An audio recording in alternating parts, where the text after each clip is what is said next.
first and foremost, I don't think anyone in our society right now wants to hear about the bickering between billionaires and millionaires. So it's not a good look, I think, basically for any of them. Now, first and foremost, we need sports, right? Like sports has always been that thing that brings people back together. And I get it. It may not be at stadiums and whatnot, but the world's starving for content. So if you're a baseball player, if you're a basketball player, hockey, it doesn't matter what sport it is. At this point, if you have an opportunity to potentially bring the world this amazing content that we're all starving for, why not be that person?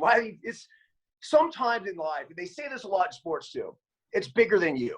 And so I would advise to any athlete or any owner in this situation, it's bigger than you guys right now.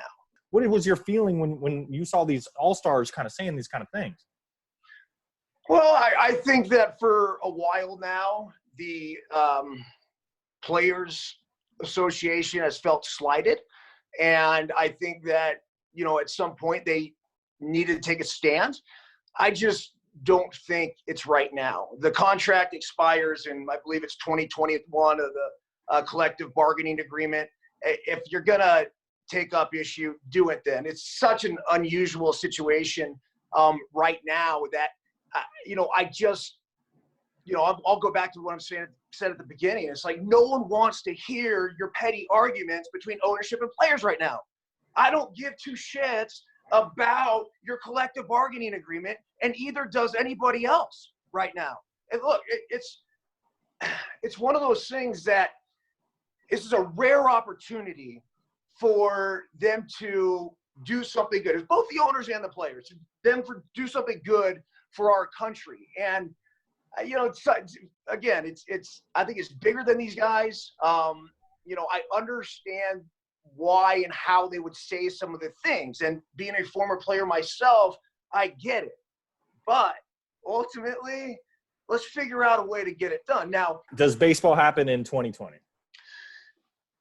Yes. And I'm going to stay optimistic and believe that this is going to happen. I just think that the guys want to get back out there. They miss playing the game. I believe that Major League Baseball, as well as the Players Association, will make sure they take all precautions necessary going forward. And, at some point, we just got to get back to business. We got to start to get back to our lives. We can't continue to live in this fear. And I think, once we just as the common everyday citizen kind of see life go back to normal, then that's sort of an inspiration for all of us. Now, look, what's normal? Hey, I think we're going to have a little bit of a new normal going forward in the future. But at the same time, it's just baby steps, right? We got to start somewhere. And so ideally, we'll be able to see that from baseball.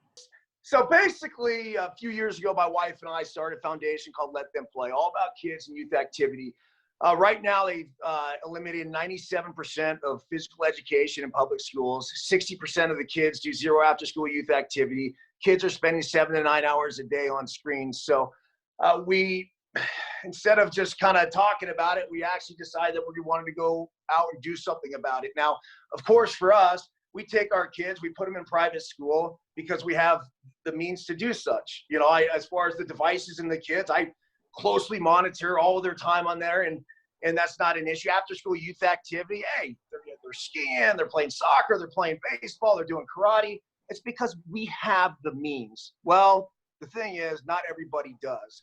And so these after-school youth activity organizations need to be funded when it comes to whether it's travel ball or any sort of after-school youth sports. They cost money. And so to be able to fight this thing at the grassroots level, my family came with an idea to do this triathlon across the country. It was a 7-mile swim from San Francisco to Oakland, 2,400-mile bike from Oakland to Chicago, and then a 905-mile run from Chicago to New York City. And we ended up stopping at several cities along the way, different minor league and major league ballparks in the summer of 2018. And we raised money and handed out grants to these different after-school youth sports and youth activity organizations. The whole thing was documented by film producer Eric Cochran, who did a fantastic job. And we just came out with the Let Them Play, a triathlon across America documentary, which you can see at letthemplayfilm.com. Dude, it's kind of like the Griswolds going across the country triathloning. It's a little bit of an S show and in a good way. But most importantly, I think, we bring to light the issue of lack of youth activity. We bring to light just all the issues surrounding not just what activity does for the body, but it's what it does for the mind. We highlight a school in Pagosa Springs, Colorado, that's implemented a 0-period PE, where basically these kids are getting up every single day before school starts, doing 20 minutes of moderate activity. We have scientists and doctors talking about what it does for the brain stimulation. Check this out. Every 17 minutes, our brains go to sleep. And so we literally, we need to move, to be active, to re-stimulate the mind, and especially in kids. So it's something that we're really proud of. And I think the more people that, the documentary is able to get in front of, the more of an effect that this is going to have going forward. So it's just, it's an epidemic that, we're proud to bring to light, and hopefully we can all work together to do something about it.